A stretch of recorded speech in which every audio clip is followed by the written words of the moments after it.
বাংলাদেশ এবং বাংলাদেশের বাইরে পৃথিবীর বিভিন্ন প্রান্তে যেখান থেকে চ্যানেলে দেখছেন আপনাদের সকলকে সাদর আমন্ত্রণ তৃতীয় মাত্রা দেখবার জন্য। এক নতুন বাংলাদেশ, আর এই নতুন বাংলাদেশের সূচনা হয়েছে বাংলাদেশের তরুণ সমাজ দ্বারা। অনেক রকমের স্বপ্ন এবং প্রত্যাশা, এবং সেই প্রত্যাশা কতটা পূরিত হবে, স্বপ্নটা দুঃস্বপ্নে পরিণত হবে কিনা, সেটা নিয়ে নানা রকমের সংশয় এখনও মানুষের মধ্যে আছে। 15 বছর ধরে যারা অত্যাচার করেছেন, অনাচার করেছেন, অবিচার করেছেন, অন্যায় করেছেন, তাদের প্রধান পালিয়ে গেছেন বটে, কিন্তু তার সঙ্গী সাথীরা এখনও নানা জায়গায় আছেন। তাদের বিচার হবে কিনা, এবং এই প্রধান সহ অর্থাৎ সাবেক সরকার প্রধান সহ সকলের বিচার হবে কিনা, কোন প্রক্রিয়ায় হবে, সেগুলো এখন আলোচনার মধ্যে আছে। যারা নিপীড়িত হয়েছেন, নিগৃহীত হয়েছেন, তাদেরকে বাংলাদেশ বা নতুন সরকার কিভাবে দেখবে, সেটাও আলোচনার মধ্যে আছে। অনেক রকমের সম্ভাবনা যেমন আছে, অনেক রকমের সংশয় আছে, এবং বিপ্লবের পরে যে প্রতি বিপ্লব, সেই প্রতি বিপ্লবেরও আশঙ্কাও কারো কারোর মধ্যে আছে, যদি না আমরা ভুল করে ফেলি বা সরকার প্রধান প্রফেসর মোহাম্মদ ইউনূসের ভাষায় বিজয় যেন হাতছাড়া না হয়ে যায়। মূলত এইসব বিষয় নিয়ে আমরা আজকে কথা বলবো। কথা বলবার জন্যে আমার সঙ্গে স্টুডিওতে রয়েছেন সাংবাদিক এবং চিন্তক রেজাউল করিম রনি। লিখেছেন, কথাবার্তা বলেছেন বিগত শাসনামলে যথেষ্ট সাহসের সঙ্গে। আমাদের সঙ্গে লন্ডন থেকে যুক্ত হচ্ছেন জুলকারনাইন সায়ের খান, আল জাজিরার অনুসন্ধানী ইউনিটের অনুসন্ধানী সাংবাদিক। এবং আমি বলবো, বাংলাদেশের এই অভ্যুত্থান বা বিপ্লবের পেছনে সাহস, শক্তি, তথ্য, উপাত্ত দিয়ে যারা সবচাইতে বেশি অগ্রণী ভূমিকা পালন করেছেন, তিনি তাদের একজন।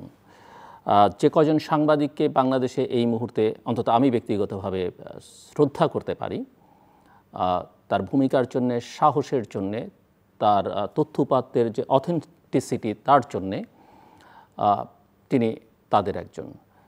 জুলকারনাইন সায়ের স্বামী আমাদের সঙ্গে লন্ডন থেকে যুক্ত হচ্ছেন, এবং সামাজিক যোগাযোগ মাধ্যমে তাকে যারা ফলো করেন, প্রতিটা ঘটনা প্রবাহের জন্যে আমার মনে হয় নির্ভরযোগ্য সূত্র হিসেবে তাকে অত্যন্ত আমি রিসোর্সফুল সাংবাদিক হিসেবে এবং আমার বিবেচনায় বাংলাদেশ ইস্যুতে তার চাইতে রিসোর্সফুল সাংবাদিক আমি অন্তত সাম্প্রতিক ইতিহাসে বাংলাদেশে দেখি না।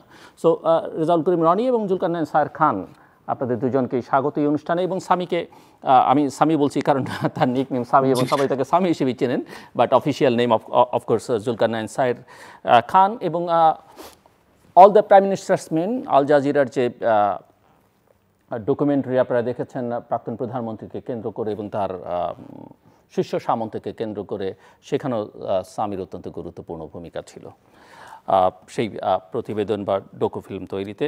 আমি একটু রনি আপনাকে দিয়ে শুরু করতে চাই, এবং আপনার কাছ থেকে শুনতে চাই যে পরিবর্তন, অনেকের কাছে এই পরিবর্তন একটা অবিশ্বাস্য, অসম্ভব মনে হচ্ছে বিগত 15 বছরে।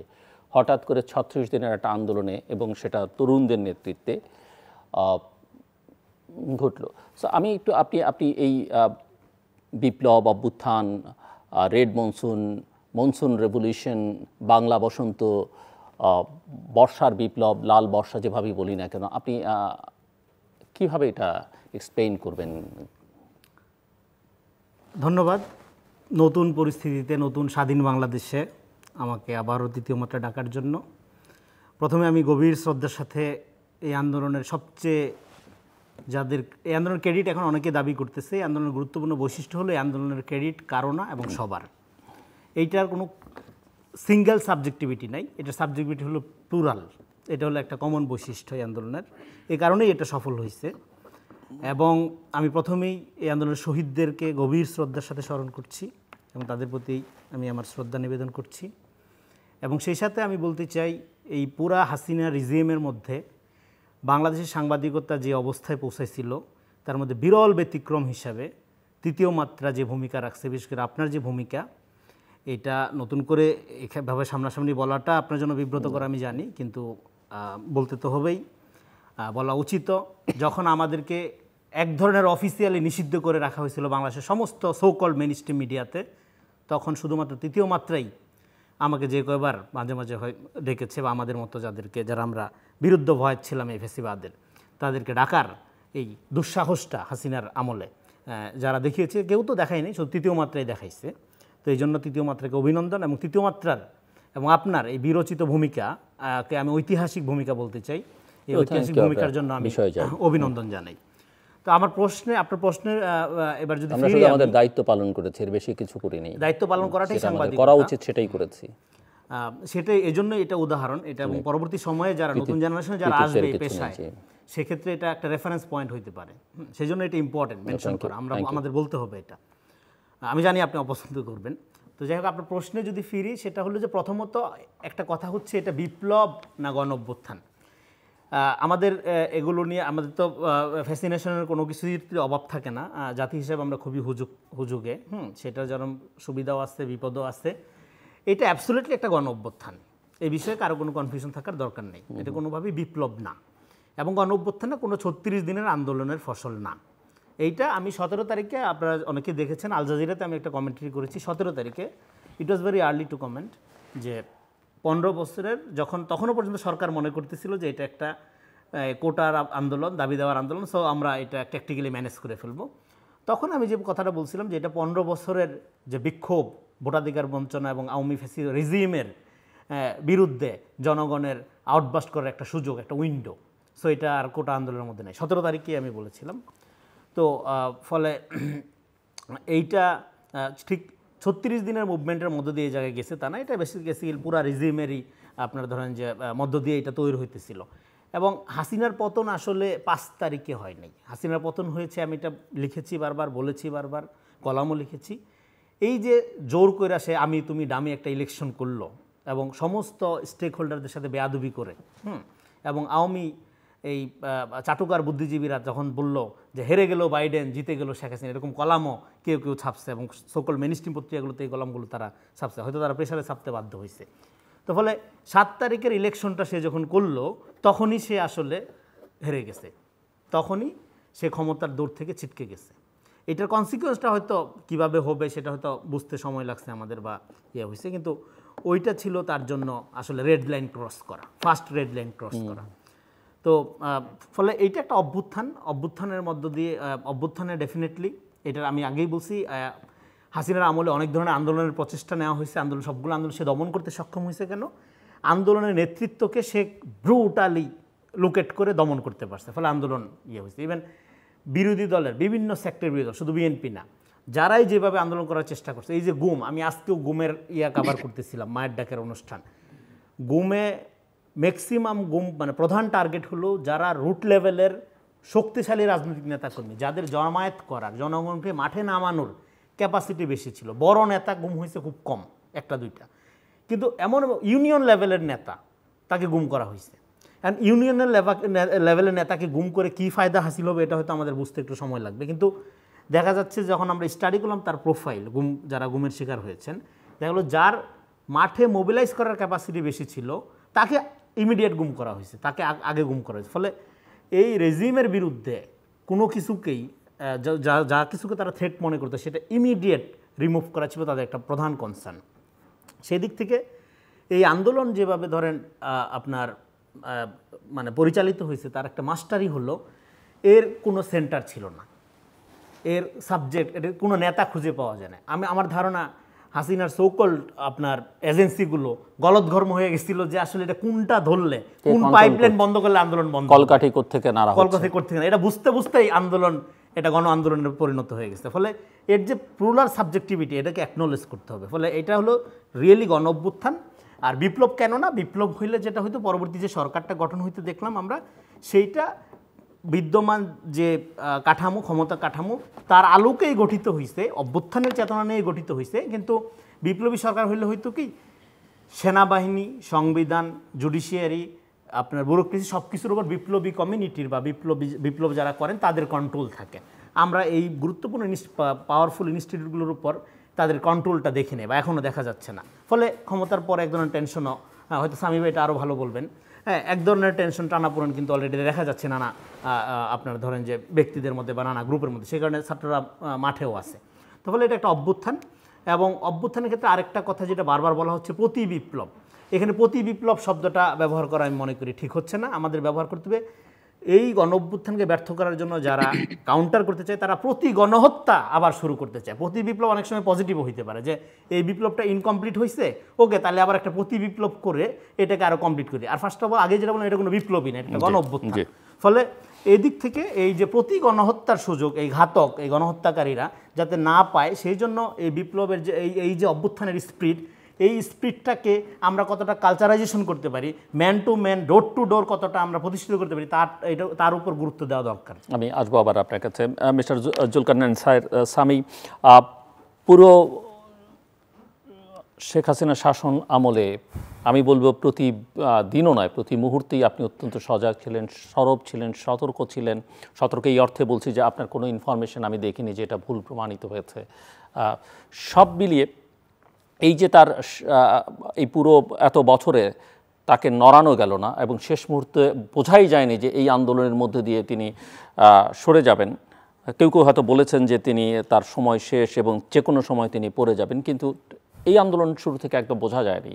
এবং আন্দোলনটা আসলে কে শুরু করলো, কিভাবে শুরু হলো, কেন শুরু হলো, সেটা নিয়েও নানা রকমের কনফিউশন ছিল। এটা কি ওই সময় যেহেতু করাপশনের অনেক ইস্যু ছিল, সেটাকে ডাইভার্ট করার জন্য এটা শুরু হলো কি না, এবং যেটা মিস্টার রনি বলছিলেন যে এর মধ্যে অনেক নেতা, কে নেতা বোঝাই যায়নি, সেটা এটা সাফল্যের একটা দিক। সো আপনার অ্যানালাইসিসটা আমি একটু শুনতে চাই যে এই 36 দিন এবং তার পেছনে যদি আপনি কিছু আলোচনায় আনতে চান, কারণ হঠাৎ করে 36 দিনই তার সব কিছু হয়নি, ইতিহাসটা পেছনও আছে, সেটা আমরা অনেক সময় হয়তো আলোচনায় আনতে চাই না। আমি তো আপনার কাছ থেকে শুনতে চাই। জি, সালাম জিলুর ভাই, সালাম রনি ভাই। আমাকে আমাকে এখানে ইনভাইট করার জন্য আপনাদেরকে অনেক ধন্যবাদ। আমরা বুঝতে পারতেছি যে এটা একটা নতুন বাংলাদেশ, কারণ এতদিন আমার তৃতীয় মাত্রায় পার্টিসিপেট করার সুযোগ হয় নাই। আমি জানি জিলুর ভাই অনেক লিমিটেশনের মধ্যেও প্রোগ্রাম কন্টিনিউ করে গেছেন, এবং আমার মতো অনেকেই যারা সাংবাদিকতা যুক্ত হয়েছেন আমাদের অনেকেই ওনাকে ফ্রন্ট রানার হিসেবে কনসিডার করেন। সো আমি জিলুর ভাইয়ের সাথে আমার যখনই কথা হয়েছে আমি ওনাকে সবসময় বলেছি that we do look up to him, and thank you for continuing. Thank you. But আমি আমি আমি শুরুতেই বলেছি যেমনটা, আমি আপনার দ্বারা যথেষ্ট পরিমাণে ইন্সপায়ার্ড, যদি আপনি আমার অনেক ছোট, বাট আই এম ইন্সপায়ার্ড। না না, যেটা এখন ভাই আসলে যেটা হয়েছে দর্শকদের বলছি এবং সবাইকে, আমার মনে হয় কিছু বিষয় আসলে একটু পরিষ্কার করে যদি তুলে ধরা যায়। এই 36 দিন আসলে এই আন্দোলনটা বয়েল হয়েছে। আমার মনে হয় এটা একটা বয়েলিং পয়েন্টে চলে এসেছিল, কারণ আপনি যদি দেখেন, আমরা যদি পেছন দিকে ফিরে তাকাই, বাংলাদেশে এমন এমন সব ঘটনা ঘটেছে যে সমস্ত ঘটনায় আমরা কখনো দেখিনি যে কোনো ব্যক্তিকে বিচারের মুখোমুখি করে তাকে দৃষ্টান্তমূলক শাস্তি দেওয়া হয়েছে। আপনি যদি 2009 সালের বিডিআর বিদ্রোহ বলেন, আপনি যদি এরপরে তাজরিন গার্মেন্টসে আগুনে পড়ে যাওয়া 150 থেকে 200 গার্মেন্টস শ্রমিক বলেন, আপনি যদি রানা প্লাজার বিধ্বস্ত হয়ে পড়ে যাওয়ার পরে প্রায় 2000 গার্মেন্টস কর্মী যারা মারা গিয়েছেন তাদের কথা বলেন, অসংখ্য স্টিমার দুর্ঘটনা হয়েছে, লঞ্চ ডুবি হয়েছে, অসংখ্য এরকম অনেক ঘটনা ঘটেছে, সড়ক দুর্ঘটনা হয়েছে, আগুনে মানুষজন পুরো কয়লা হয়ে গেছে, বারবার হয়েছে। কোথাও কখনো কোনো অ্যাকাউন্টেবিলিটি হয় নাই। কোথাও আপনি দেখেন নাই যে কাউকে গ্রেফতার করা হয়েছে। হ্যাঁ, গ্রেফতার হয়তো করা হয়েছে, দেখা গেছে যে ওই লোক সরকার দলীয় লোক এবং একটা সুন্দর দিন বুঝে তাকে ছেড়ে দেওয়া হয়েছে। পরবর্তীতে দেখা গেছে যে ওই লোক আবার এলাকা থেকে পলিটিক্স করতেছে। আমাদের ইলেকশন গুলোর দিকে যদি আপনি তাকান, 3টে ইলেকশন হয়েছে, 2014, 2018, 2023, এবং কোনো ইলেকশনে কোনো প্রধান রাজনৈতিক দল অংশগ্রহণ করে নাই। সাধারণ জনগণ তাদের ভোট দিতে পারে নাই। সাধারণ লোকজন ভয় ভীত সন্ত্রস্তের মাধ্যমে দিন পার করেছে। প্রত্যেকটা ইনস্টিটিউশন, আপনি সামরিক বাহিনী বলেন, পুলিশ বলেন, অন্যান্য যে নিরাপত্তা এজেন্সিগুলো আছে, সরকারের যে প্রতিষ্ঠানগুলো আছে, সেখানে অযোগ্য ব্যক্তিদেরকে তুলে তুলে এনে প্রমোট করা হয়েছে। তাদেরকে এমন সব জায়গাতে বসানো হয়েছে যেখানে বসার যোগ্যতাই তাদের নাই। এটা তো লাইক জেরেন আজিজ তো জাস্ট মাত্র একটা উদাহরণ, এরকম আরো বহু জায়গা আছে যেখানে অযোগ্য ব্যক্তিতে পূর্ণ করা হয়েছে, যোগ্য ব্যক্তিরা পেছনের দিকে পড়েছিলেন। আর যে সাফোকেশন হয়েছে, মানুষের রাইট সাফোকেশন, আমরা যারা জার্নালিস্ট, আমার যারা জার্নালিস্ট কলিগ আছেন বাংলাদেশে, তারা লিখতে পারতেন না মুক্ত হবে, একটা টেলিভিশন চ্যানেল প্রপারলি একটা নিউজ করতে পারতো না, সরকার থেকে যা বলা হতো সেই নিউজই তাদেরকে করতে হতো, এবং তাদেরকে দমানোর জন্য বাংলাদেশের সামরিক গোয়েন্দা মহাপরিদপ্তরের একটা উইং আছে, পিআরএমসি থেকে তাদেরকে কন্টিনিউয়াসলি মনিটরিং মাঝখানে রাখা হতো যে কে কখন সরকারের বিরুদ্ধে যে এরকম কোন রকম নিউজ করেছে। তো আপনি আবার এছাড়া তো মানুষের ভয়েস সাপ্রেস করার জন্য ড্রাকোনিয়ান সিকিউরিটি ল ছিল, ডিজিটাল সিকিউরিটি ল ছিল, যে লতে আমার বিরুদ্ধে মামলা হয়েছে। আমার বন্ধু মোশতাক ভাইকে জেলখানায় রাখা হয়েছিল, উনি মারা গেছেন জেলখানায় দুঃখজনক ভাবে। আমার আরেক কলিগ কিশোর ভাই, উনি তো ওনাকে দেশ ছাড়তে হয়েছে, উনি প্রচন্ড অসুস্থ হয়ে গিয়েছিলেন নির্যাতন ফেস করতে করতে। তো এটা এত কিছু বলছি কারণ এই সব কিছুই কিন্তু ইনগ্রেডিয়েন্ট, এই সবকিছুই কিন্তু আপনার বারুদ হিসেবে জমা হয়েছে। আপনারা যা দেখেছেন 36 দিনে, এগুলো আস্তে আস্তে আস্তে আস্তে করে এগুলো সব বয়েল করেছে। তো আপনি যদি মনে করে থাকেন যে আপনি একটা দেশের এতগুলো জনগোষ্ঠী, এত বৃহৎ একটা জনগোষ্ঠীকে এভাবে দমন পীড়ন করতে করতে করতে করতে একেবারে তাদের পিঠ যখন দেয়ালে ঠেকে যাবে, তখন কি তারা একটুও চেষ্টা করবে না নিজেকে রক্ষা করার জন্য? চেষ্টা তো অবশ্যই করবে। এবং তখন আপনি তো দমন পীড়ন করেছেন, তার উপর তখন আপনি ব্রুটাল ফোর্স অ্যাপ্লাই করলেন, মানুষকে হত্যা করলেন পাখির মতো করে, টার্গেট করে করে স্নাইপার গান দিয়ে। আপনি এরপরে আর কি আশা করা যেতে পারে? একটা অনির্বাচিত অনির্বাচিত এখন আমাকে সাংবাদিক হয়ে আমি এটা বলতে পারি না, বাট তারপরে এটা বলতে হবে, সেটা একরকম অনির্বাচিত সরকারই ছিল। কারণ সাধারণ লোকজনের কোনো ম্যান্ডেট তো আসলে তাদের ছিল না, কোনো সাধারণ লোকজন তো তাদেরকে ভোট দেয়নি, এটাও তারা হয়তো বোঝার চেষ্টা করেনি। আর দুর্নীতির কথা আর কি বলবো, দুর্নীতি তো এমন দুর্নীতি হয়েছে যে দেশের ব্যাংকগুলো সব ফুটো হয়ে গেছে। তো এত কিছুর পরেও যে আহ, এরা এতদিন পর্যন্ত টিকে ছিল, আমার মনে হয় তার অন্যতম কারণ ছিল আমাদের দেশের মানুষের সরলতা এবং আম, আইন প্রয়োগকারী সংস্থার যে ভয়াবহ রকমের টর্চার, এর কাছে একটা ভয়ের বৃত্তে আবদ্ধ হয়ে থাকা। কারণ আমার মনে হয় এই ভয়ের বৃত্তে থেকে যদি তারা বের হয়ে আসতে না পারতেন, তাহলে তারা এখনো বোধহয় ওই ওই বৃত্তের মধ্যেই থাকতে হতো আর কি আমাদের সবাইকে। কিন্তু 16 তারিখে যখন ঘটনাগুলো ঘটলো, এটা যখন আরেকটু এসকালেট করে গেল, তারপরে যখন এতগুলো মানুষ মারা গেল, আমার মনে হয় সেটাই এটা ট্রিগার পয়েন্ট হিসেবে কাজ করেছে। আপনি এতগুলো মানুষ মারা যাওয়ার পরেও আমি শেখ হাসিনার মধ্যে কিন্তু আপনি কোনো রকমের ভ্রুক্ষেপ অথবা কোনো রকমের রিয়াকশন আমরা কেউই লক্ষ্য করতে পারিনি। বরঞ্চ ওইখানে একটা সভা আয়োজন করে বলা হলো যে ওই আরাফাত এসে বললেন যে এদের মধ্যে কেউ কেউ নাকি ড্রাগ নিয়ে এসেছিলেন। আপনি একটু চিন্তা করেন তো, এটা কতটা অমানবিক একটা কথা।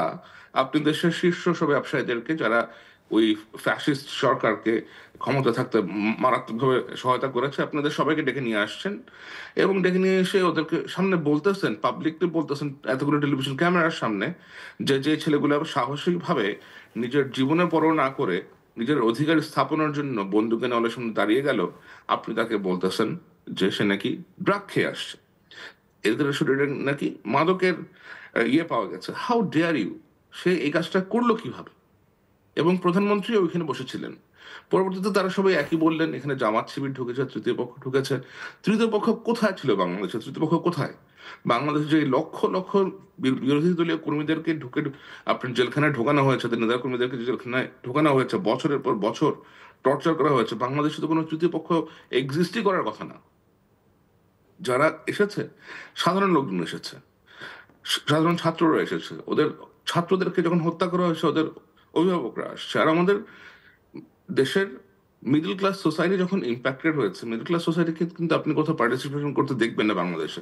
নর্মালি তারা সবকিছু থেকে নিজেদের গা বাঁচিয়ে রাখে। যে বাচ্চাগুলো মারা গেছে এদের অধিকাংশই মিডল ক্লাস ফ্যামিলির সন্তান। এবং তারপরে যখন পাবলিক পার্টিসিপেশন হয়েছে, সেটাই হয়েছে যেটা হওয়ার ছিল। Of course she had to collapse and her government collapsed and আরো লজ্জাস্কর ভাবে she has to, like এমনই লজ্জাস্কর ভাবে that she had to escape the country. So এখন আমি মিস্টার রনি আপনাকে দিয়ে আবার আলোচনাটা শুরু করতে চাই যে এটা একটা চ্যাপ্টার গেল এবং এখন তাদের পরিণতি আসলে কি আশা করেন আপনি? শেখ হাসিনা এবং তার সহযোগী বা কোলাবোরেটর যেভাবেই বলি না কেন, নানান মাত্রার নানান গোত্রের আছে, কি শেখ হাসিনার বিচার হবে সেটা বলা হচ্ছে, এই বিচার কোথায় হওয়া উচিত, কিভাবে হওয়া উচিত সেটা নিয়ে প্রশ্ন আছে। এখন দেখলাম কেউ কেউ গ্রেপ্তার হচ্ছেন, তাদের বিরুদ্ধে মামলাও হচ্ছে। এখন আমার এটাও একটা প্রশ্ন যে মামলাগুলো যদি একেবারে যথেষ্ট তথ্য তথ্য প্রমাণাদির কোনো অভাব নেই। আই উড সে যে এক জুলকারনাইন সামি অনেক তথ্য প্রমাণ দিতে পারবে এদেরকে ট্রায়ালের মুখোমুখি করবার জন্য এবং চূড়ান্ত শাস্তি নিশ্চিত করবার জন্য। কিন্তু যেন কোনো প্রকারে মামলা টামলা দিয়ে তাদের আবার ভবিষ্যতে পুনর্বাসনের একটা প্রক্রিয়া হয় কিনা সেটা নিয়ে, কারণ অতীতে আমরা অনেক মামলা দেখেছি এবং শেষ পর্যন্ত দেখা যায় সেসব মামলা কিছু হয় না। সো আপনার পরামর্শ কী, এবং আপনি তাদের আসলে ভবিষ্যৎ কি দেখেন? সবাই বেঁচে আছেন, কেউ দেশে আছেন, শেখ হাসিনা তো দিল্লিতে আছেন। আচ্ছা, আমি লাস্ট যখন আমি তৃতীয় মাত্রায় শো, এবং আমি সামি আপনার কাছেও শুনতে চাইবো যে এই ট্রায়ালটা আসলে বাংলাদেশের ভেতরে হওয়া উচিত কিনা, তাকে আনা যাবে কিনা, বা অন্যদের ট্রায়াল বা ইন্টারন্যাশনাল ক্রিমিনাল কোর্টে যাওয়া নিয়ে কিছু কিছু উদ্যোগের কথা আমরা শুনি। আপনার কাছে শুনবো মিস্টার রনি আগে। তো আমি যখন এই লাস্ট শো এখানে করলাম তখন আমি যেটা বলছিলাম এবং বারবার যেটা বলছি, আওয়ামী লীগ একটি আত্মঘাতী সংগঠন। তো এরপরে এই গণহত্যার পরে দেখা গেলো এটা আর কোনো রাজনৈতিক সংগঠন না। আওয়ামী লীগ অতীতেও যেটা করছে, সে তার রাজনীতি খেয়ে ক্ষমতার দিকে ছিল, ফলে ক্ষমতা যখন সে উচ্ছেদ হয়েছে তার সবই উচ্ছেদ হয়েছে, যার কোনো রাজনীতি নাই, ফলে তার কামব্যাক করার আর কোনো সুযোগ নেই। তো আপনি বলছেন আওয়ামী লীগের কামব্যাক করার কোনো সুযোগ নেই পলিটিক্যালি। আওয়ামী লীগ এবং শেখ হাসিনাকে আত্মহত্যা করেছেন আপনি বলতে চাইছেন? সুইসাইড করছে, এটা সুইসাইডাল, ডেফিনেটলি সুইসাইডাল।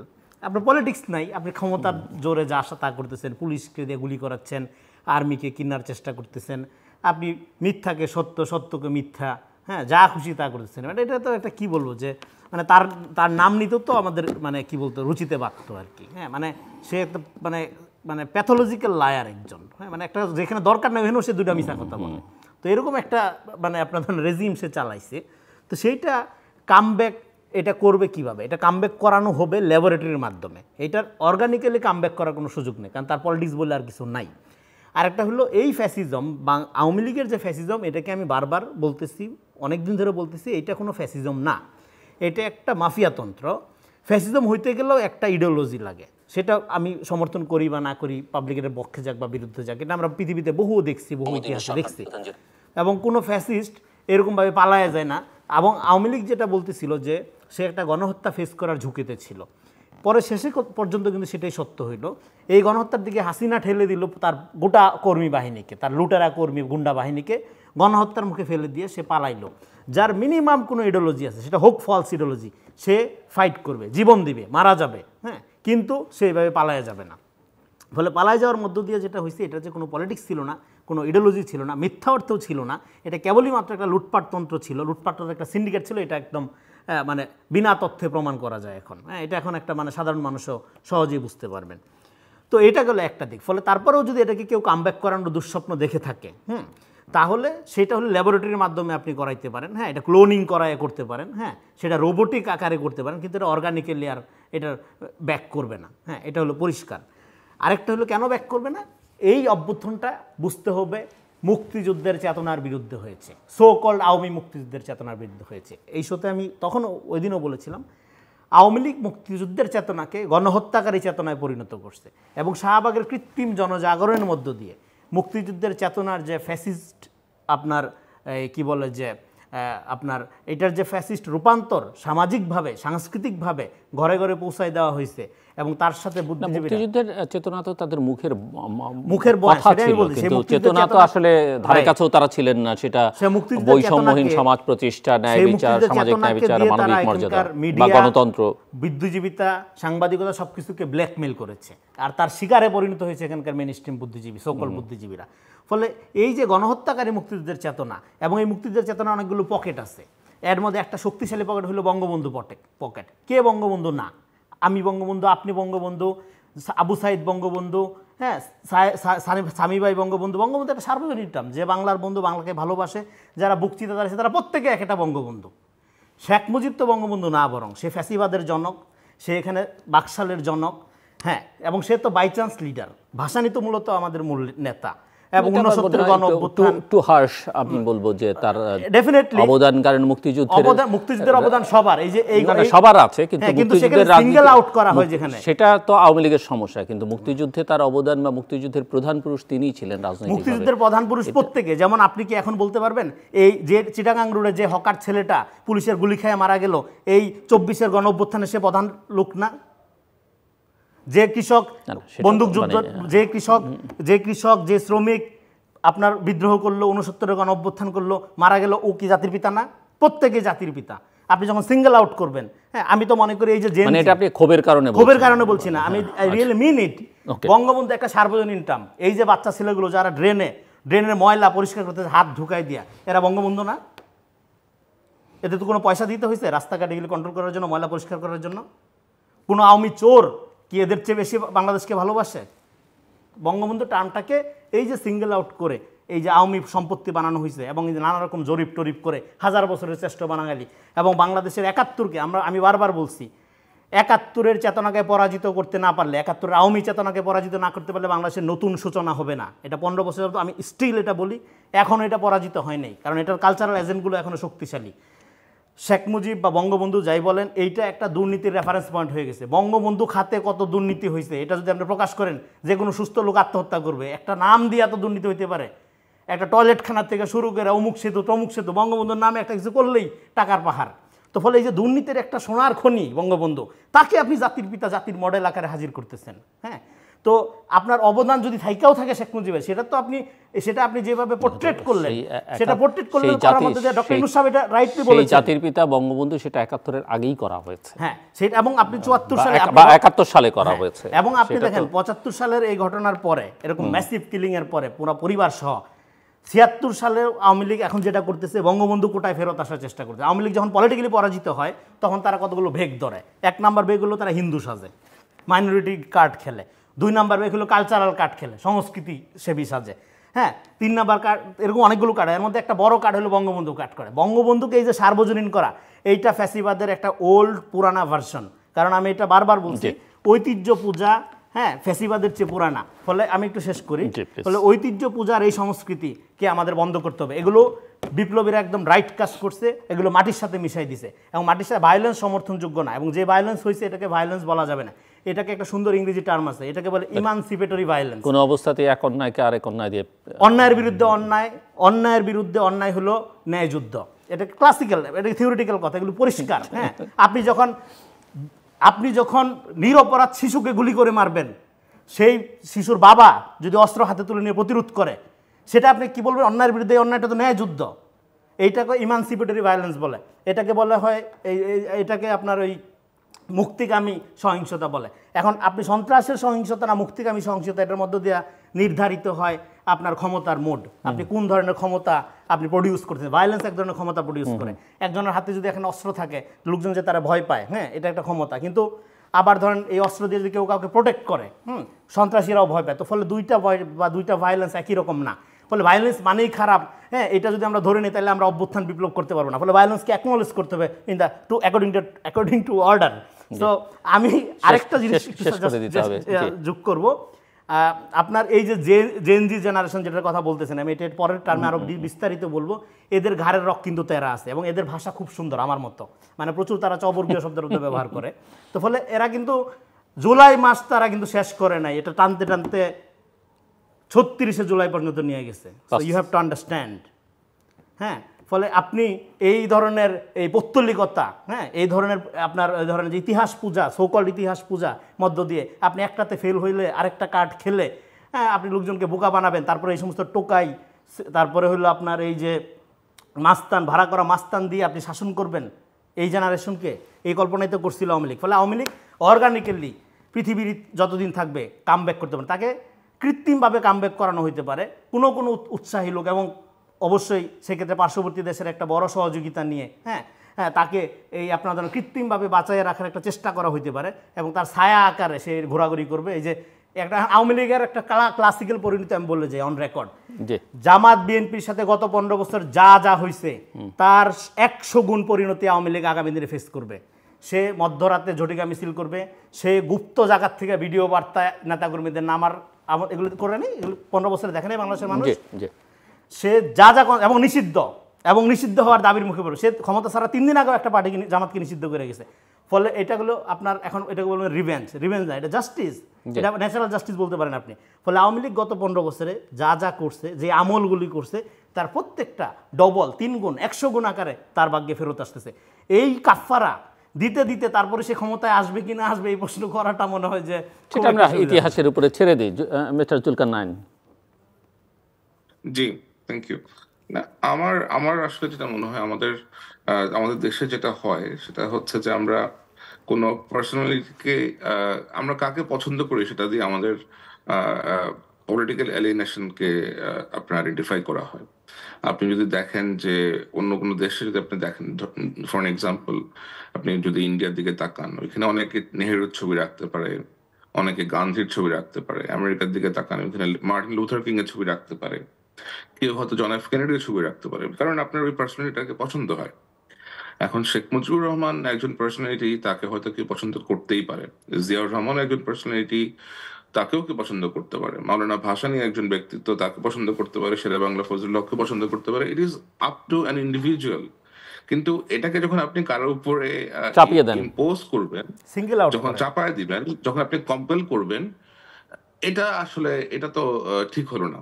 আপনি তো আমাকে কাউকে সম্মান করতে বাধ্য করতে পারেন না।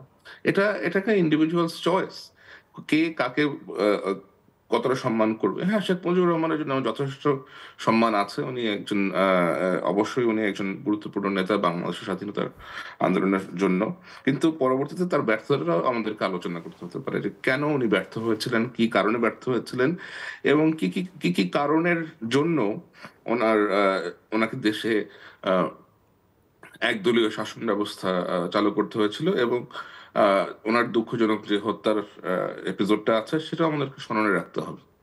এবং প্রত্যেকটা রাজনৈতিক দলেরই এটাও স্মরণে রাখতে হবে যে মানুষজন এখন এখন যে অবস্থা আছে পৃথিবীর, আহ, মানুষ অনেক কানেক্টেড। মানুষজন আসলে বুঝে পৃথিবীতে কি হচ্ছে না হচ্ছে। আপনি চাইলেই মানুষকে দমন পীড়ন করে কন্টিনিউ করতে পারবেন না। শেখ হাসিনা যে কাজটা করেছে, শেখ হাসিনা একটা দলকে, আওয়ামী লীগের মতো একটা পুরাতন দলকে এক রীতিমতো সিঙ্গেল হ্যান্ডেডলি মার্ডার করে ফেলেছে। এখন যদি এই দলের তো অনেক নেতাকর্মী আছে, হাজার নেতাকর্মী আছে, অনেক অনেক অনুসারী আছে। আমরা তো চাইলেই এটা অস্বীকার করার কোনো উপায় নাই যে আওয়ামী লীগের অনেক এমন নেতাকর্মীরাও আছে যারা এতে দুঃখ বোধ করেন। আমি নিজেও গতকালকে আওয়ামী লীগের এক ভদ্রলোকের সাথে কথা বলেছি। হি ওয়াজ ফিলিং সরি, যেটা তারা তাদের নেত্রীকে নাকি অনেকবার তারা বোঝানোর চেষ্টা করছে যে আপনি এগুলো মানেন, কিন্তু শেখ হাসিনা কোনো কিছুই কখনো মানেন নাই। শেখ হাসিনা নাকি কখনোই কারো পরামর্শই শুনতেন না, যে উনি এরকম হয়ে গেছে। সো এখন এরকম পরামর্শ শুনতেন না এরকম একজন ব্যক্তিকে তো তাহলে দল থেকে তাদের বের করে দেওয়া উচিত ছিল, কারণ উনি যে এরকম একনায়কতন্ত্র সর্বত্র জারি করে রেখেছিলেন, এটা শুধুমাত্র তার দল না, পুরো দেশের জন্য আপনার বিপজ্জনক হয়ে গেছে আর কি। সো শেখ হাসিনা যে আওয়ামী লীগ ব্যাপারটা তা না। আমার মনে হয় তার দলের লোকজনের সিদ্ধান্ত নেওয়া উচিত হবে তারা কি করবে না করবে, এবং এটাকে তাদের রিগ্রুপ করা উচিত। রিগ্রুপ করে অবশ্যই, যদি তারা ক্যাপাবল হয় এবং বাংলাদেশের মানুষ চায়, অথবা বাংলাদেশের আইন যদি তাদেরকে পারমিট করে, পলিটিক্সে তারা অবশ্যই পার্টিসিপেট করবে। কারণ পলিটিক আপনি বাংলাদেশের যে রাজনৈতিক ক্ষেত্র, এই রাজনৈতিক ক্ষেত্র তো আসলে খুব বেশি পলিটিক্যাল পার্টি নাই। এবং আপনি যদি বড় কোনো দলকে এখান থেকে মুছে ফেলেন, অথবা বড় কোনো দল যদি এখানে না আসে, তখন অন্য পার্টিগুলোও কিন্তু আপনার কর্তৃত্ববাদিতার সুযোগ পেয়ে যাবে, এবং সেটা কখনোই হতে দেওয়া যাবে না। সো এবার আওয়ামী লীগ এখন যে পর্যায়ে চলে গেছে, এটাকে অবশ্যই রিফর্ম করতে হবে। এটা এটা অবশ্যই আওয়ামী লীগের যারা নেতা কর্মী আছেন তাদেরকে বিবেচনা করতে হবে যে তারা কিভাবে তাদের পার্টিকে রিফর্ম করবেন। কারণ এটার ব্যাপক রিফর্ম ছাড়া আমার মনে হয় না তাদের সামনে আসা উচিত হবে আর কি। কারণ মানুষের যে গ্রাজ আমি দেখি, মানুষের মধ্যে স্পেশালি যে ধরনের ইয়াংদের মধ্যে, বাচ্চাদের মধ্যে যে রাইট, ঘৃণা। যেভাবে তারা আপনার ধরেন, তারা basically they have defrauded the entire nation. আপনি মুক্তিযুদ্ধের চেতনার লাইনিং এর মধ্যে আপনি ঘৃণার বীজ বপন করেছেন। আপনি চারিদিকে ব্যারিয়ার দিয়ে বলেছেন যে এটা মুক্তিযুদ্ধের চেতনা, কিন্তু মাঝখানে আপনি এমন একটা নৃশংস, অথবা এমন একটা শৌর্যবৃত্তের সাম্রাজ্য গড়ে তুলেছেন, যেটা আসলে লজ্জাস্কর আর কি। এটা এটা এটা শুধুমাত্র যে শেখ হাসিনার জন্য, আমার তো মনে হয় না ওনার মধ্যে কোন রকমের বিবেকবোধ আছে। বিবেকবোধ থাকলে উনি কখনোই এরকম কথাবার্তা অথবা এরকম আচরণ করতে পারতেন না আর কি। এটা ওনার অধ্যত্ব, এবং ওনার অধ্যত্বই ওনার দলের জন্য খুব খুব বাজে একটা পরিণতি আপনি ডেকে নিয়ে অ্যারোগেন্স আসলো। আসলে তার শেষ পরিণতিটা দ্রুত। ত্বরান্বিত করছে। সেটাই, কারণ কারণ আপনি আপনি দেখেন যে কোনো রাজনৈতিক দলের মধ্যেই আপনার আপনি আপনি যে সবসময় সঠিক হবেন তো ব্যাপারটা তো তা না। আমাদের মধ্যে যদি কোনো রকমের আপনার দুঃখবোধ না থাকে, ধরেন আমি একটা ভুল করে ফেললাম, একটু অন্যায় করেছি, আমি যদি সরি বলি, এটা তো আই ডোন্ট লুজ এনিথিং। এখন আমার আমার মধ্যে যদি সরি বোধটাই না থাকে, আমি কাউকে অন্যায় করলাম কারোর সাথে, তাকে এরপরে আমি তার সামনে গিয়ে দাঁড়ায় হাসতেছি, অথবা তার সামনে গিয়ে আমি নিজে আরো বোস্টিং করতেছি, সেটা তো আসলে আপনার ঠিক না। আপনি স্যার দেখেন আমাদের আপনি গত কয়েকদিনেই আমি আমি এই অপরাধীদের বিচারের বিষয় নিয়ে জানতে চাইছিলাম যে আপনি আপনি কি মনে করেন কি হওয়া উচিত, কিভাবে হওয়া উচিত? এদের আসলে যে বিচারটা হওয়া উচিত, আমার আমার মনে হয় এদের, আমি নিজে আহ, আমি নিজে কখনোই ক্যাপিটাল পানিশমেন্ট সাপোর্ট করি না।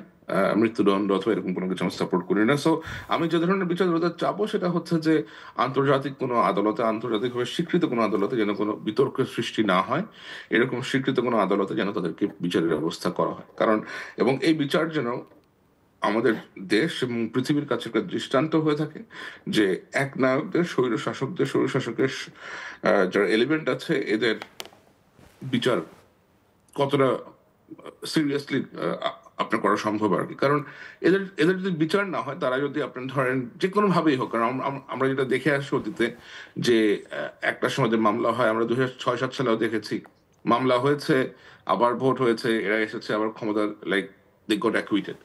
এরকম যেন কোনো রকমের তামাশা না করা হয় আর কি। এরকম তামাশা করা হলে রাষ্ট্রের অর্থ খরচ, মানুষের সময় খরচ, মানুষের আশাও নষ্ট হয়। সুতরাং যারাই এগুলা করবেন তারা যেন অত্যন্ত সতর্কতার সাথে এবং অত্যন্ত নিষ্ঠার সাথে এই কাজটা করেন, এবং যেটা রায় হয় সে রায়টাকে যেন মানা হয়।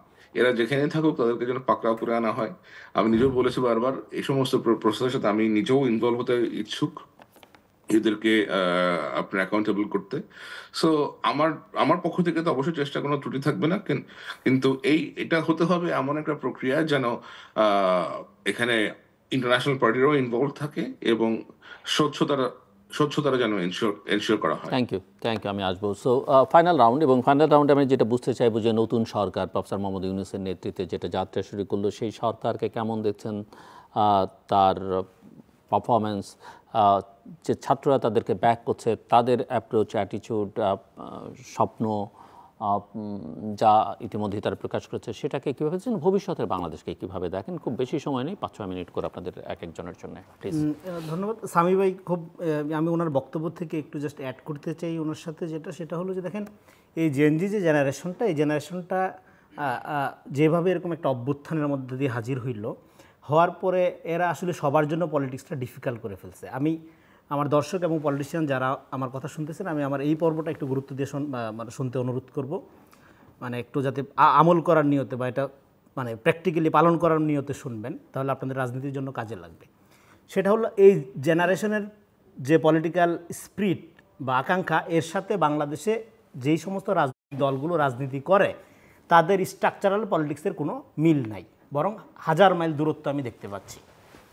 তো সেইটা একটু বলি, কারণ এই জেনারেশনটা ঠিক আপনার 90-এর মতো প্র্যাকটিক্যাল এই এক ধরনের সামন্তীয় ফ্রিডমের মধ্য দিয়ে বা শাসনের মধ্য দিয়ে বেড়ে ওঠার যে সমাজ, সেই সমাজের মানুষ তারা না।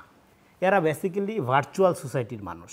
এদের প্রত্যেকেরই একটা প্রোফাইল আছে, এবং শুধু তারা পার্সোনাল, হ্যাঁ, they have personality at the same time. এই জন্য একটু আগে বলছিলাম যে ঘাড়ের রোগ একটা তেরা।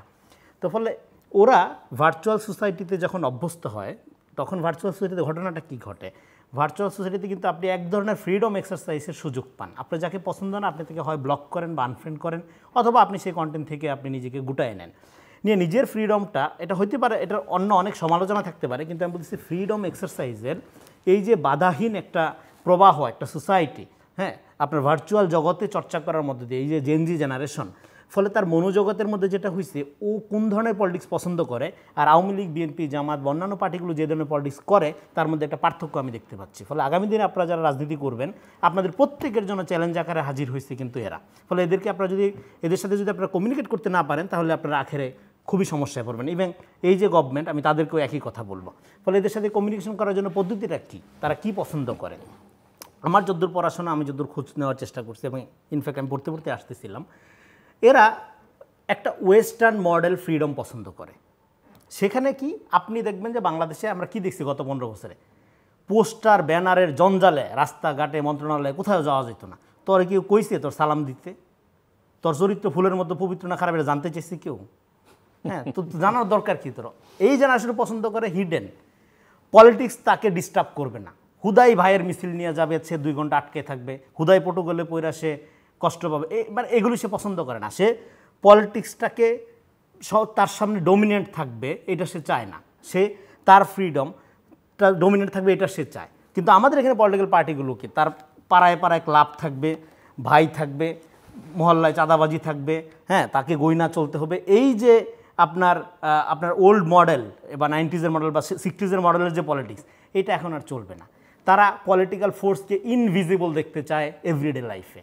কিন্তু আমাদের পলিটিশিয়ানরা যত পারে ভিজিবল হোক, হ্যাঁ, উজোর করে সালাম দেয়, ঈদ আসলে পোস্টার দিয়া ছায়া ফেলে। এই সোসাইটি কেয়ার করে। কোভিড এদের মনোজগতে একটা বড় চেঞ্জ আসছে। তারা দেখবেন যে রাস্তায় গাছ লাগাচ্ছে লেনগুলোতে, তারা দেখবেন যে ময়লা পরিষ্কার করতেছে, গ্রাফিতি করতেছে। ফলে আপনি কি পলিটিক্স করেন? আপনি প্রথমে ঈদ আসলে চাঁদা তুলা বড় পোস্টার করে জঞ্জাল দিয়ে ছায়া ফেলেন, হ্যাঁ, প্লাস্টিকের বড় বড় ফেস্টুন দিয়ে মন্ত্রণালয়গুলো পার্টি অফিস বানায় ফেলেন। ফলে এই জেনারেশন যেই পলিটিক্যাল কালচারের সাথে অভ্যস্ত, যেই পলিটিক্যাল টিউনিংয়ের সাথে অভ্যস্ত, আর আমাদের পার্টিসগুলো যে পলিটিক্স প্রপোজ করতেছে, এইটা অলরেডি ধরা খেতে যাচ্ছে। ফলে তারা যদি এটা গভীরভাবে চিন্তা না করে তাহলে তারা ফেল করবে। এই politics, old model politics, every party, প্রত্যেক পার্টি, ইভেন বিএনপি, হ্যাঁ, তাদের জন্য রাজনীতিটা কঠিন হয়ে যাচ্ছে। এটা আমি আরও সময় পেলে ব্যাখ্যা বিস্তারিত করতাম, আর করলাম না। আর বিচারের যে ব্যাপারটা, জাস্ট আমি সাহেবের ভাইয়ের সাথে আর একটু অ্যাড করি, শেষ করি। দেখেন, ক্যাপিটাল পানিশমেন্ট আমিও সাপোর্ট করি না, জীবন নেওয়ার অধিকার কারোই নাই। কিন্তু বিচার, ধরেন এই ধরনের গণহত্যার বিচার ডেফিনেটলি ইন্টারন্যাশনাল কোর্টের মাধ্যমে হইলে ভালো হয়। কিন্তু এই ধরনের বিচারের ক্ষেত্রে যে প্রশ্নটা ধরেন আসতে পারে, এখানে এই পরিস্থিতিটা খানিকটা সাউথ আফ্রিকার পরিস্থিতির সাথে মিলে। কারণ আওয়ামী লীগ যেটা করছিল, প্রত্যেককে আওয়ামী লীগ বানায় ছেড়ে দিছে, মনে মানে করুক। আবার অন্য পার্থক্য আছে, ট্রুথ এন্ড রিকনসিলিয়েশনের উদাহরণ আছে, যেটা শেখ হাসিনাকে বহুবার বলা হয়েছে তার আমলে, যে আপনি আসেন। আমিও মনে হয় এটা কোথাও লিখছিলাম বা বলছিলাম যে তিনি সেই পথে তিনি হাঁটেন। যেহেতু সবাই আওয়ামী লীগ করছে এবং কেউ করে না এখন দাবি করবে, তো বলে সবাই কনফিউজ করুক যে ভাই আমি ছোটোখাটো এই অপরাধ করছি, আমি বুঝি নাই, প্রেশারে কনফিউজ করার মধ্যে দিয়ে একটা রিকনসিলিয়েশন লাগবে, হ্যাঁ, ট্রুথফুল একটা লাগবে। এর মধ্যে দিয়ে সামাজিক হারমোনি যেটা নষ্ট করছে আওয়ামী লীগ, এটা তো একদিনে উদ্ধার হবে না, হ্যাঁ, এইটা করুক। তারপরে যারা ফৌজদারি অপরাধ করছে ডেফিনেটলি তাদের আপনার আইনানুগ ব্যবস্থা। কিন্তু ফৌজদারি অপরাধের সাথে জড়িত লোকের সংখ্যা হয়তো আপনি এটা ধরেন লাখ লাখ পাবেন, আপনি হয়তো হাজার হাজার পাবেন, কিন্তু সে পলিটিক্যালি মানে বা করাপশনের দিক থেকে সে জড়াইছে তো লাখ লাখ লোককে বা কোটি কোটি লোককে। তো সেইটাকে আপনি কালচারালি যদি চেঞ্জ না করেন, আপনি সে যদি স্বীকার না করে যে ভাই আমি আওয়ামী লীগের মেম্বার হইয়া 5 টন গম চুরি করছিলাম, এটা ভুল করছিলাম, ও যদি না করে কালকে যদি বিএনপির পতাকা ধরে না আসে, আপনার পলিটিক্স চেঞ্জ হবে? তো ফলে আমি মনে করি আমাদের সামাজিক মানে সিভিল সোসাইটি তো ওই অর্থে নাই, নতুন করে যদি গঠন হওয়ার সুযোগ হয় নতুন স্বাধীনতার পরিবেশে, তাদের এখন একটা দাবি তোলা উচিত। হ্যাঁ, সামিব এটা ঠিকই বলছে যে আওয়ামী লীগের রাজনৈতিক নেতাকর্মীরা হাসিনার দ্বারা প্রতারণার শিকার হয়েছে। হাসিনাদেরকে ফালায় মৃত্যুর মুখে, গণহত্যার মুখে ঠেলে দিয়ে সে পালাইছে। তো ফলে আমরা তো তাদেরকে গণহত্যার মুখে রাখতে পারি না। আমরা অবশ্যই এরকম একটা ট্রুথ অ্যান্ড রিকনসিলিয়েশন একটা কাউন্সিলের মতো হোক, তার মধ্যে দিয়ে সবাই কম বেশি যে যেরকম অপরাধ করছে এগুলো তারা বলুক, হ্যাঁ, আর যারা ফৌজদারি অপরাধ করছে তাদের মামলা এবং পলিটিক্যাল ক্রিমিনালস যারা, তাদেরকে আমরা অবশ্যই international court, including Sheikh Hasina. এবং আমি এই নতুন সরকারের কথা যেটা বললেন, আমি সবাইকে অ্যাড্রেস করব না। আসলে এই ধরনের অভ্যুত্থানের পরে ছাত্র জনতা, নানা শ্রেণী পেশার মানুষ কে ক্ষতিগ্রস্ত হয় না এখানে, হ্যাঁ, BMW হোল্ডার, এলিট ক্লাস থেকে শুরু করে রিক্সা চালক, আপনার এই যে আমার সবচেয়ে আমি এতদিন টকশোতে আসিনে ভালো হয়েছে, কারণ আমি এগুলি কেমনে বলবো, মানে এগুলো বলার মতো তো অবস্থা থাকে না। হ্যাঁ, আমার খালি বারবার মনে হয় ওই চিটাগাং রোডের ওই হকার ছেলেটার কথা, বাচ্চা ছেলে, হ্যাঁ, বাবা মা কাজ করে, একটা বোন ঘরে তালা মারে রেখে এসে সে চকলেট বিক্রি করে রাস্তায়, তাকে গুলি করে মারা হয়েছে। হ্যাঁ, তার বাবা লাশটা খুলে দেখে যে রাস্তার পাশে ঝুঁকির মধ্যে পড়ে আসছে, হ্যাঁ, বৃষ্টি কাদার মধ্যে। তো এইরকম একটা অভ্যুত্থানের পরে এইরকম ক্যাবিনেটকে আমরা স্বাগত জানাইছি, কষ্ট কইরা, মনে অনেক দুঃখ নিয়ে স্বাগত জানাইছি। বাট এইরকম ক্যাবিনেট আসলেই হতাশাজনক, এবং এই ক্যাবিনেটের বৈচিত্র্য খুবই অভাব। এনজিও থেকে অনেক লোক আসছে, এবং আইনজীবী এতজন না হইলেও হইতো, বা আইন ব্যাকগ্রাউন্ডের এতজন না হইলেও হইতো, এবং 15 বছরে যাদের কোনো খোঁজখবর ছিল না ওই অর্থে, কেউ হয়তো এই আন্দোলনের মধ্যে 10 মিনিট 1 ঘন্টার পারফরমেন্স করছে, পারফরমেন্স মানে হাজির হয়েছে, সরি আমি পারফরমেন্স না বলি, তো তার ভিত্তিতে এরকম মানে এরকম একটা অভ্যুত্থানের পরে জায়গা পাওয়া, বরং আমি মনে করি যে কোনো গভর্নমেন্ট যারা ফর্ম করবে, অতীত পর আগামীতেও যারা করবে, তাদের উচিত হলো যে লোকগুলো ক্ষমতা নিতে চায় না তাদেরকে টাইম না নাতে পায়ে ধরে ক্ষমতা দেওয়া। যারা ক্ষমতা নেওয়ার জন্য রেডি এবং দাবি করে যে ভাই আমি কিন্তু এত অবদান রাখছি, যেমন আমাদেরকে অনেকে বলার চেষ্টা, আমরা কোনো অবদান রাখি না, যারা অবদান রাখছি আন্দোলনের এরা কেউ বেঁচে নাই। আমরা যারা বেঁচে আছি আমরা প্রত্যেকেই অপরাধী, আমরা কম অবদান রাখছি। ফলে যারা এই বিপ্লবের অবদান রাখছে বলে দাবি করবে, প্রথম হলে এদের বর্জন করতে হবে, এরা কালপিট, এরাই রেভলিউশনারি স্পিডের বিরুদ্ধের লোক। হ্যাঁ, আমার কথা হয়তো শুনতে অনেকের খারাপ লাগবে, অ্যাগ্রেসিভ মনে হবে, কিন্তু আপনার বুঝতে হবে যে 15টা বছর আমরা একটা তৃতীয় শ্রেণীর পশুর জীবনযাপন করছি। আমাদের কোনো হিউম্যান ডিগনিটি ছিল না, কোনো মানুষের মর্যাদা ছিল না, এবং কথা তো বলতে পারি না। যাই হোক, ফলে এইরকম একটা অভ্যুত্থানের পরে এই ক্যাবিনেটকে আমরা স্বাগত জানাই, আমরা সাফল্য কামনা করি, কিন্তু এটা আশাব্যঞ্জক না, এইটা ঠিক স্যাটিসফ্যাক্টরি না, এটা বলতে আমার কোনো আপত্তি নেই। আমার অনেক প্রিয় মানুষ আছে, অনেক পছন্দের মানুষ আছে, আমি তাদেরকে এখনই সমালোচনার দৃষ্টিতে দেখতে চাই না, আমি তাদেরকে সময় দিতে চাই।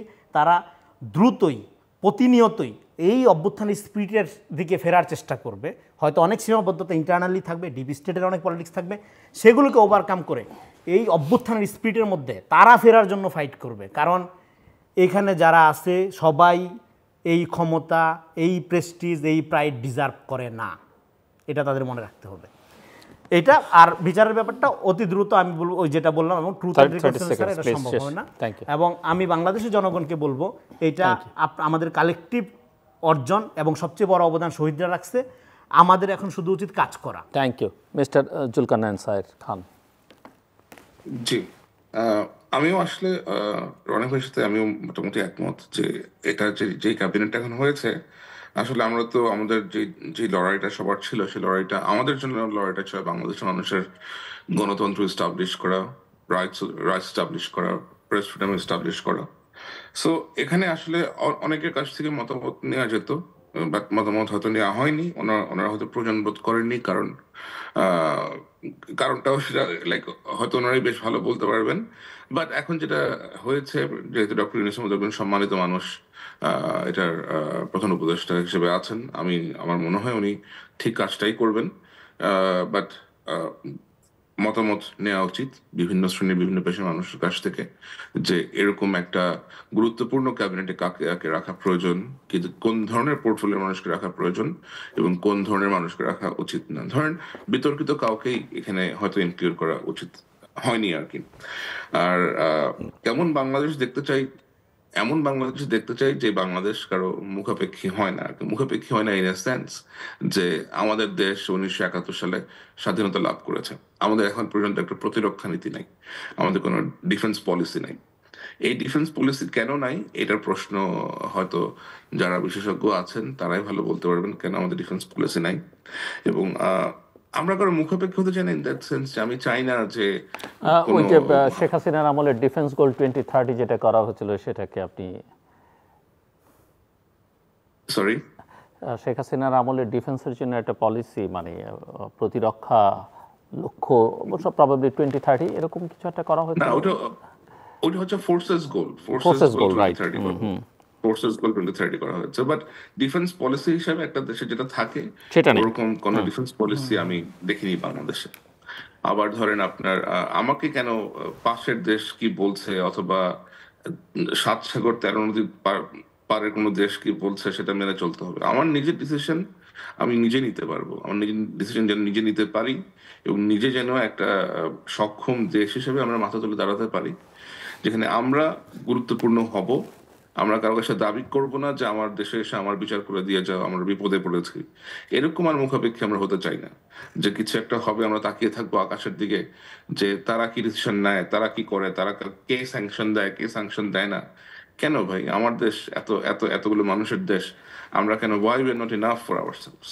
আমরা কেন নিজেদের জন্য নিজেরা যথেষ্ট না? আমাদেরকে কেন কোনো থার্ড পার্টিকে এনে মিডিয়েট করতে হবে? এরকম কিছু আর আমরা চাই না। আমরা চাই আমাদের শিক্ষা ব্যবস্থার আমূল উন্নয়ন ঘটুক, যেখানে বাচ্চারা ছোটবেলা থেকেই শুধুমাত্র যে পড়াশোনা 2+2=4 হয় শুধু তাই শিখবে না, নৈতিক শিক্ষা শিখবে, নৈতিক শিক্ষা শিক্ষিত হবে, ভূ রাজনৈতিক পলিটিক্স, জিও পলিটিক্স যেটা আছে, জিও পলিটিক্সের ব্যাপারে তাদের ধারণা হবে, দেশের প্রতি যে দেশপ্রেম আছে, ওই ওই ধরনের দেশপ্রেমের শিক্ষায় তারা দীক্ষিত হবে, তাহলে আপনি দেখবেন যে আস্তে আস্তে একটা এমন একটা সমাজ ব্যবস্থা আমাদের হয়তো গড়ে উঠবে, যেখানে আপনি প্রতিবাদী মানুষই সবসময় পাবেন। আর বিচারের যে কথা আপনি আমাকে আলোচনা করলেন, বিচার তো আসলে আপনি ধরেন এখানে এমন কিছু ঘটনা ঘটেছে যেখানে আমরা আমরা আমরা দেখেছি যে 44টা মানুষকে মাথায় গুলি করে হত্যা করা হচ্ছে, হেডশট 44 জনের। 40 জনের মধ্যে বোধহয় 39 জনের মাথায় গুলি, 2 জনের ঘাড়ে, আর বাকিদের আপনার গলায়। তো এই যে একটা গুলি করে মানুষগুলোকে হত্যা করা হলো, এদের তো বিচার করতে হবেই। স্নাইপার গান ব্যবহার করে আপনি মানুষ মারছেন, এটা এটা তো আপনি করতে পারেন না। এটা এটা এটা এটা এটা সরাসরি আপনার ক্রাইম এগেইনস্ট হিউম্যানিটি, এটা আপনি করতে পারেন না। এটা কারা করেছে, কেন করেছে, এই পুরো কমান্ড লাইনটাকে আমাদেরকে খুঁজে বের করতে হবে। কোন অফিসার নির্দেশ দিয়েছে, কোন সৈনিক তার গাড়িতে করে ওই ওই ওই স্নাইপারকে বহন করে নিয়ে এসেছে, স্নাইপারটা কে ছিল, এগুলো সব আমাদেরকে বের করতে হবে। তাকে কে নির্দেশটা দিয়েছে, অবশ্যই এগুলো সব আমরা খুঁজে বের করব। এই যে এত এত মানুষের গায়ে মেশিন গান দিয়ে গুলি চালানো হয়েছে মানুষের গায়ের মধ্যে, উপরে আপনি এয়ারক্রাফট থেকে আপনার হেলিকপ্টার থেকে গুলি করে একটা MIST স্টুডেন্টকে মারা হয়েছে। এই ছেলেটা হি ওয়াজ সো ব্রাইট স্টুডেন্ট, আপনার রোবট লাইক সে বিভিন্ন ইন্টারন্যাশনাল রোবোটিক্স কম্পিটিশনে গিয়ে অ্যাওয়ার্ড নিয়ে আসছে বাংলাদেশের জন্য। এই অধিকার কে দিয়েছে আপনাদেরকে করার? কেউ তো দেয়নি। সুতরাং যারাই এগুলোতে ইনভলভ ছিল কোনো না কোনো ভাবে, এদের প্রত্যেককে অবশ্যই খুঁজে বের করা হবে, এটা তো কোনো সন্দেহ থাকার কথা না। কারণ আমরা খুঁজে বের করবই, এবং তাদেরকে রাষ্ট্র এবং আন্তর্জাতিকভাবে স্বীকৃত যে আইন, সেই আইনই তাদেরকে বিচার মুখোমুখি করতে হবে। বিচার মুখোমুখি তাদের করতে করতে হবেই। সেটা শেখ হাসিনা হোক, শেখ হাসিনার বোন হোক, শেখ হাসিনার যে আত্মীয় আছে মেজর জেনারেল তারিক আহমেদ সিদ্দিকীর যে এই যে গুম ঘর যেগুলো বাংলাদেশে আমরা দেখতে পাচ্ছি, আয়না ঘর থেকে মানুষজন উঠে আসছে, আয়না ঘর খুলে দেওয়া হচ্ছে, আমরা জানতে পারতেছি যে গুম হয়ে যাওয়া বেশ কিছু মানুষকে হত্যা করা হয়েছে। এই নৃশংস কাজগুলোর সাথে যারা জড়িত ছিলেন তাদের তো বিচার হতে হবেই। তারা পৃথিবীতে উন্মুক্তভাবে ঘুরবেন, এটা তো মেনে নেওয়া যায় না। তাদের পাসপোর্ট থাকবে বিদেশি, তারা বিদেশি পাসপোর্ট কিনে বিদেশে পালা যাবেন, সেটা কখনোই হতে দেওয়া যাবে না। এরকম ব্যবস্থা করতে হবে, কারণ এটা এটা 2024 সাল, আমরা 1850 সালে বসবাস করতেছি না। এটা যোগাযোগ ব্যবস্থা খুবই উন্নত, আপনি এক দেশের সাথে চাইলেই আরেকটা চুক্তি করতে পারেন, এবং সেখানে গিয়ে তাদেরকে ধরে আনার ব্যবস্থা অবশ্যই করা যায়।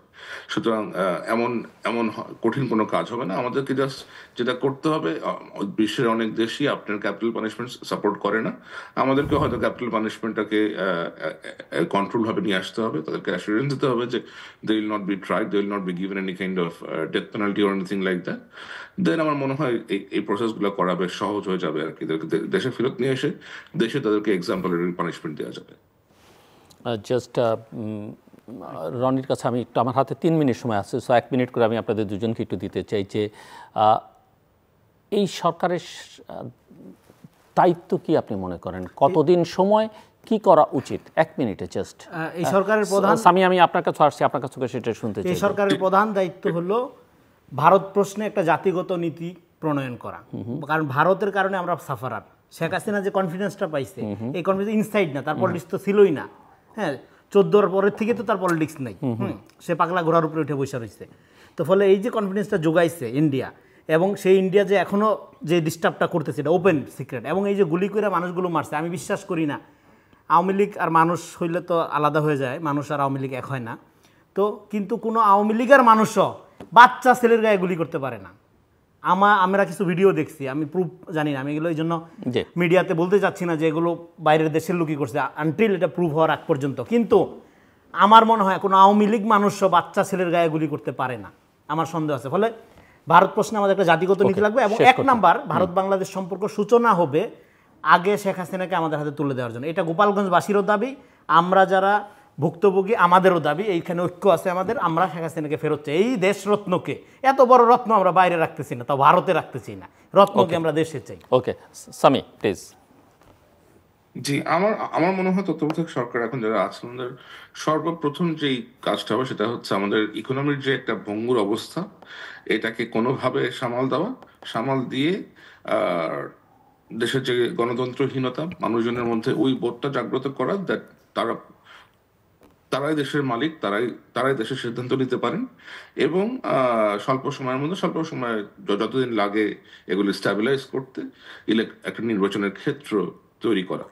এবং অবশ্যই যে রাজনৈতিক সরকারই আসবেন ক্ষমতায়, তাদের সর্বপ্রথম কাজ হবে একটা বিচার ব্যবস্থা, অথবা এনারা যাওয়ার আগে ওনারা একটা বিচার ব্যবস্থা আপনারা শুরু করে দিতে পারেন। বাট আমার কাছে মনে হয় সব থেকে বেশি গুরুত্বপূর্ণ সেটা হচ্ছে আমাদের অর্থনীতিটাকে স্টেবল করা, এবং জনগণের কাছে এটা পৌঁছে দেওয়া যে জনগণের কাছে অধিকার আছে, জনগণ তাদের অধিকার এক্সারসাইজ করতে পারেন, এবং একটা বিচারের ক্ষেত্র প্রস্তুত করা। আমার মনে হয় এরকম করে অগ্রসর হলে সকলেই আমরা বেনিফিটেড হব। অনেক অনেক ধন্যবাদ জুলকারনায়ন স্যার, খান সামি এবং রেজাউল করিম রনি আমাদের সঙ্গে আলোচনা অংশ নেবার জন্য। দর্শক, আমার অতিথিরা পেছনের দিককার চিত্রগুলো তুলে ধরেছেন, বর্তমানটা বোঝার চেষ্টা করেছেন এবং সামনে তাদের প্রত্যাশাটা ব্যক্ত করেছেন।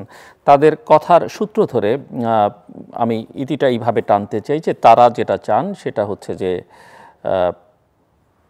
এই সরকার ল অ্যান্ড অর্ডার সিচুয়েশনটা খুব দ্রুততার সঙ্গে রিস্টোর করুক, ইকোনমি আনস্টেবল সেটাকে স্টেবল করুক, এবং জনগণের যে আকাঙ্ক্ষা, যে জনগণ গত কয়েক বছর ধরে কয়েকটা টার্ম ভোট দিতে পারেনি, মানুষের ভোটাধিকারটা ফিরিয়ে দিক এবং যত দ্রুত সম্ভব সেটা তারাই ঠিক করুক এবং বলুক। স্বাভাবিক একটা পরিস্থিতি তৈরি করে তারা একটা অবাধ, সুষ্ঠু, গ্রহণযোগ্য, অংশগ্রহণমূলক নির্বাচনের ব্যবস্থা করুক, এবং বাংলাদেশে একটা স্থায়ী নির্বাচনী ব্যবস্থা কিভাবে করা যায় সেটা নিয়েও তারা কাজ করতে পারে সকল স্টেক হোল্ডারদের সঙ্গে নিয়ে। দ্বিতীয় যেটা খুবই গুরুত্বপূর্ণ তারা মনে করেন, যেটা ভারতের প্রসঙ্গে এখানে এসে তার সঙ্গে হয়তো সেই প্রসঙ্গটা চিন্তা করলো এই আলোচনা করবে, দেশের একটা প্রতিরক্ষা নীতি থাকা দরকার এবং প্রতিরক্ষার নীতি থাকা দরকার। সেই সঙ্গে এই প্রতিরক্ষার সঙ্গে সম্পর্কিত যেসব ফোর্সেস আছে তাদেরকে অনেক বেশি শক্তিশালী করা দরকার, আরও এম্পাওয়ার করা দরকার, এবং তাদেরকে আরও প্রফেশনাল করা দরকার। যত রকমের সুযোগ সুবিধা যা কিছু আছে আমি মনে করি সেগুলো দেয়া, এগুলোকে আরও সক্ষমতার দিকে নিয়ে যাওয়া দরকার। শুধুমাত্র দেশের অভ্যন্তরীণ রাজনৈতিক বিষয়ে কোনো সরকার তার রাজনৈতিক উদ্দেশ্যে যেন তাদেরকে ব্যবহার না করতে পারে, সেরকম একটা বিধিবিধানের মধ্যেও তাদেরকে ফেলে যদি দেওয়া যায় সেটা তাদের জন্য কল্যাণকর, দেশের জন্য কল্যাণকর। তৃতীয় যেটা আলোচনার মধ্যে এসছে যে শেখ হাসিনার নেতৃত্বে গত কয়েক বছর যারা এই দেশটাকে চৌর্যবৃত্তি সাম্রাজ্যে পরিণত করেছেন, এই দেশের নিরীহ মানুষকে হত্যা করেছেন, প্রতিপক্ষকে তারা নানাভাবে গুম করেছেন, হত্যা করেছেন, জেলে পুরেছেন, মানুষের কথা বলবার অধিকার দেননি, তাদের বিচারের আওতায় আনতে হবে। এবং সেই বিচারের আওতায় আনবার জন্য ওনারা আন্তর্জাতিক তদন্তের কথা বলছেন। দেশীয় তদন্ত সেটা বাংলাদেশের কোনো মহাপুরুষের নেতৃত্ব যদি হয় সেটার উপরে বাংলাদেশের মানুষের খুব একটা আস্থা আছে বলে আমার মনে হয় না, থাকবেও বলে মনে হয় না। এবং আন্তর্জাতিক আদালতে যদি বিচারটা নিশ্চিত করা যায় সেই বিষয়ে বাংলাদেশ সরকারকে উদ্যোগ নিতে হবে। এবং আন্তর্জাতিক নানা মহল, এখানে জুলকারনায়ন খান বলছিলেন তিনিও এখানে সহযোগিতা করতে চান। আমি বিশ্বের বহু প্রান্তে বহু মানুষ আছেন যারা গত 15 বছরে বাংলাদেশের এই স্বৈর শাসককে উৎখাত করবার জন্য কাজ করেছেন, তাদের অনেকের কাছে নানা রকমের তথ্যপত্র আছেন এবং অনেকেই সহযোগিতা করবেন। কাজে বিচারটা আন্তর্জাতিক আদালতে হওয়া উচিত। তবে কারো যে অধিকার আছে সেই অধিকার যেন আমরা কোনোভাবেই খর্ব না করি, সেই অধিকারটা সুরক্ষা দেওয়াও একটা গণতান্ত্রিক সমাজের রাষ্ট্রের দায়িত্ব এবং সেটা আমাদের আকাঙ্ক্ষা, সেটা যেন আমাদের মাথায় থাকে। ভারতের কাছে অনেক প্রত্যাশা, অনেক ঘৃণাও তৈরি হয়েছে এবং সেটার একটা বড় কারণ যে ভারত একটা স্বৈরশাসককে বাংলাদেশে সহায়তা করেছে, টিকিয়ে রেখেছে এবং তাকে এখন আতিথ্যতা দিচ্ছে। ওনাদের প্রত্যাশা যে শেখ হাসিনাকে বাংলাদেশের সঙ্গে ভারতের সম্পর্কের নতুন সূচনা অবশ্যই করতে হবে এবং ভারতের সঙ্গে আমাদের একটা ভালো সম্পর্ক দরকার, একটা উইন উইন সিচুয়েশন দরকার। সেক্ষেত্রে শেখ হাসিনাকে তাদের ফিরিয়ে দিতে হবে বাংলাদেশের কাছে এবং অবশ্য সেটা বাংলাদেশ সরকারকেই চাইতে হবে, সেটা আমরা দেখতে চাই। সরকার কি করবে না করবে তার মধ্যে একটা বড় কথা, প্রফেসর ইউনূস আমাদের সবার গর্বের বিষয়, সম্মানের বিষয়, গোটা পৃথিবী তাকে সম্মান করে। আমি শুধু অনুরোধ করবো আমরা নাগরিক হিসেবে আমাদের তো বটেই, এই সরকারকে যারা পেছন থেকে সহায়তা দিচ্ছেন, শক্তি যোগাচ্ছেন যে ছাত্ররা এবং প্রফেসর মোহাম্মদ ইউনূসের ক্যাবিনেটে যারা আছেন, তারা যেন কেউ এমন কোনো কাজ না করেন যাতে এই মানুষটি অসম্মানিত হন, কারণ তার সম্মানের সঙ্গে আমাদের সম্মানও জড়িত এবং তিনি ইতিমধ্যে বয়োবৃদ্ধ মানুষ, দায়িত্বটা নিয়েছেন, সেটা আমাদেরকে, আমি বলবো যে আমাদেরকে একভাবে রক্ষা করবার একটা চেষ্টা করেছেন, কিন্তু তাকে যেন আমরা ছোট না করি এবং সেই বিষয়ে যেন আমরা সতর্ক থাকি এবং অবশ্যই তার সাফল্যের সঙ্গে বাংলাদেশের সাফল্য জড়িয়ে আছে। আমাদের সঙ্গে থাকবার জন্য অসংখ্য ধন্যবাদ, আপনাদের সবার জন্য শুভকামনা।